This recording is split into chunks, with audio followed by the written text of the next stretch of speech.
আরেকটা কুফুরি, নব্য নাস্তিকতা আরেকটা হলো যে ধর্মের বেলা আমাদের উদার হতে হবে। কি হইতে হবে? উদার হইতে হবে। আমার সবচেয়ে আশ্চর্য লাগে এই নসিহত গুলা কারা করে? যাদেরকে মাটিতে শোয়া পেটের উপরে একটা পাড়া দিলে শুদ্ধ করে সূরা ফাতিহাটাও বলতে পারবে না। ওনারা ফতুয়া দেন আলেমদেরকে এবং 16 কোটি মানুষকে, মুসলমানকে শিখায় যে ধর্মের ব্যাপারে কি করা উচিত না, বাড়াবাড়ি করা, আর সব ব্যাপারে বাড়াবাড়ি করা যাবে। রাজনীতির নামে, দলবাজির নামে, অস্ত্র নিয়ে মহড়া করে সবকিছু করা যাবে, শুধুমাত্র ধর্মের বেলায় কি করা যাবে না?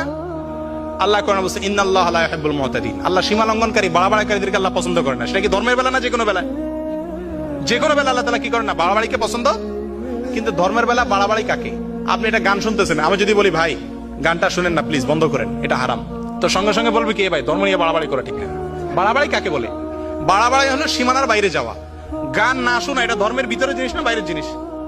ধর্মের ভিতরের জিনিস আমি বলতে গেলে আমি বাড়াবাড়ি কেমনে হবে? বাড়াবাড়ি হবে ধর্মে যেটা নিষেধ করে নাই, আমি যদি সেটাও নিষেধ করতে যাই তখন সেটা বাড়াবাড়ি হবে নাকি? আজকে এরা এই কথা বলে শত শত মানুষকে বিভ্রান্ত করতেছে।